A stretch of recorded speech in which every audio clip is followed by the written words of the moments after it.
Γεια σας, με ένα καινούριο βίντεο. Σήμερα θα φτιάξουμε γαλακτοφέτες για τα πιτσιρίκια, φανταστικές. Πάμε! Στον κάδο του μίξερ θα σπάσουμε 4 αυγά. 4 αυγά μεσαία, κανονικά δηλαδή.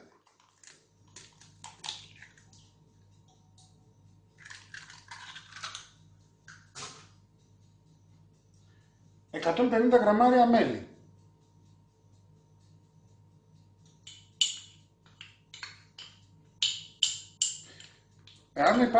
Αν υπάρχει δυνατότητα καλής ποιότητας μελιού, θα βοηθούσε ακόμα καλύτερα, έτσι. Με άρωμα, θυμαρίσιο, δεν ξέρω. Καλό είναι να βάλετε μια καλή ποιότητα μελιού. Δεν παίζει ρόλο, απλά εφόσον είναι για τα πιτσιρίκια, να το κάνουμε σωστό, έτσι. Λοιπόν, αυτά θα χτυπηθούν για 7 λεπτά.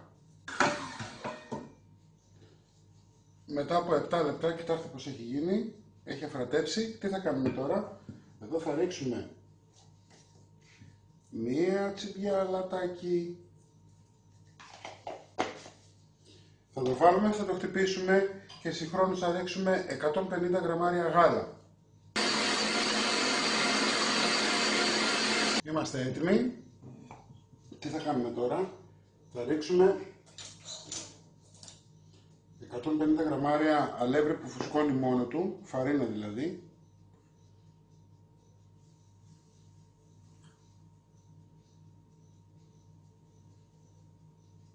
Ρίξαμε το μισό. Θα βάλουμε ένα κουταλάκι baking powder.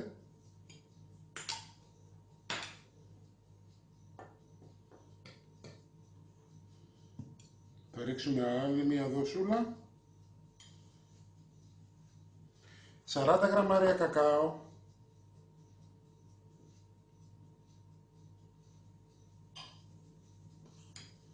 Ένα λάξ με αλευράκι.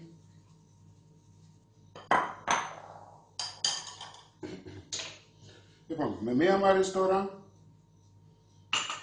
θα αρχίσουμε να ανακατεύουμε με κυκλικές κινήσεις, να αφομοιωθεί το αλευράκι που βάλαμε.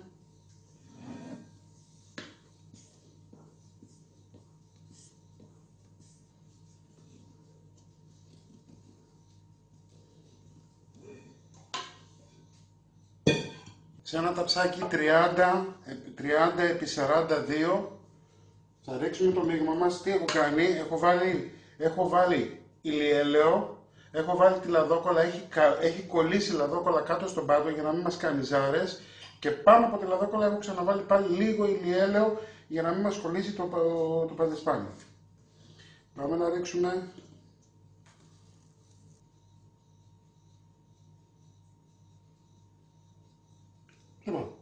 και θα το βάλουμε τώρα στο φούρνο να ψηθεί για 12-15 λεπτά περίπου.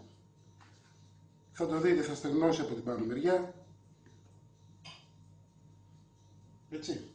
Το παντεσπάνι μας είναι έτοιμο. Θα το αφήσουμε τώρα να κρυώσει, να ηρεμήσει, για να μπορέσουμε μετά να το φτιάξουμε, να το γεμίσουμε. 400 γραμμάρια μασκαρπόνε τυρί ή κρέμα τυρί, αν δεν βρείτε. Μελάκι, 70 γραμμάρια. Θα χτυπήσουμε το τυράκι μας με ένα μίξερ χειρός. Προσέχετε, το παντεσπάνι πριν που σας έδειξα, εννοείται ότι μπορείτε να το κάνετε και με το μιξεράκι χειρός, έτσι.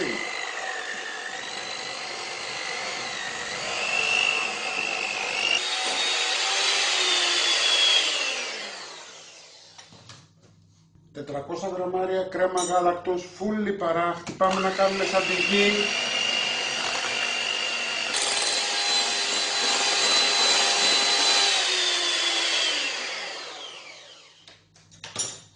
Και εφόσον έγινε σαν τη γη, τι θα κάνουμε? Θα πάρουμε λίγο από το τυράκι μας, θα το βάλουμε μέσα και θα αρχίσουμε με κυκλικές κινήσεις να ενσωματώνουμε.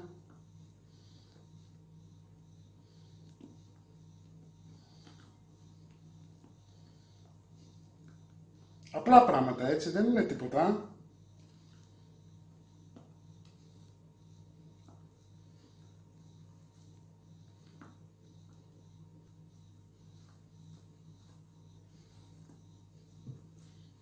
Πάρουμε και το υπόλοιπο.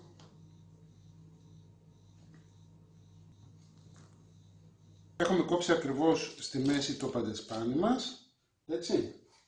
Εννοείται ότι μπορείτε να το κάνετε και χωρίς τσέλκι, έτσι, για όσους κυρίες δεν έχουν, μην αγχωθείτε. Εγώ το κάνω περισσότερο για ομορφιά. Οπότε μην μου αγχωθείτε, μπορείτε να το κάνετε και έτσι.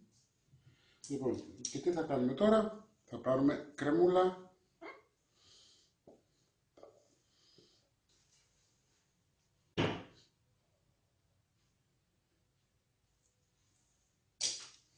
Θα πάρουμε το άλλο το κομμάτι το παντεσπάνι.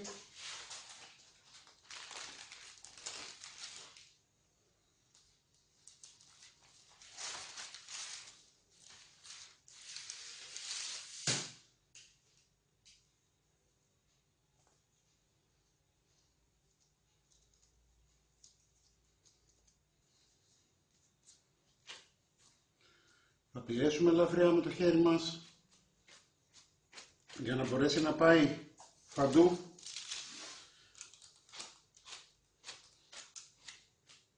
Λοιπόν, το γλυκάκι μας είναι έτοιμο, έτσι, βλέπετε.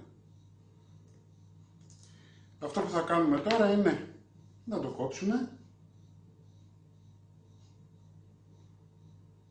προσεκτικά, γιατί είναι φρέσκο. Σκουπίζουμε πάντα το μαχαίρι μας, το κόβουμε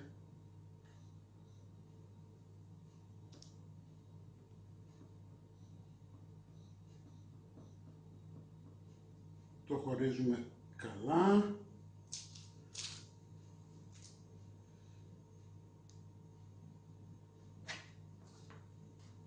Ωραία.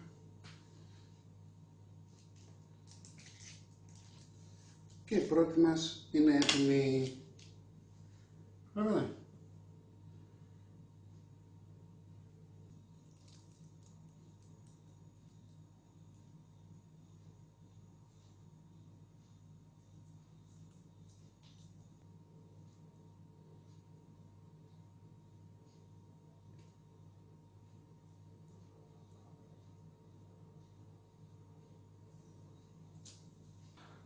Λοιπόν, αυτές είναι, έτσι, διατηρούνται στο ψυγείο, θα μου τις αφήσετε, όσο μένουνε τόσο γίνονται πιο νόστιμες και πιο καλές γιατί δένουνε. Λοιπόν, και να μην ξεχνάτε να κάνετε εγγραφή στο κανάλι μας, να έρθετε στην ομάδα μας στο Facebook Μαγειρικές Απολαύσεις, εκεί υπάρχει μια μεγάλη παρέα που σας περιμένει. Και τη συνταγή θα σας την εγγράψω στην ιστοσελίδα μας στο www.magirikesapolausis.gr. Να είσαστε καλά.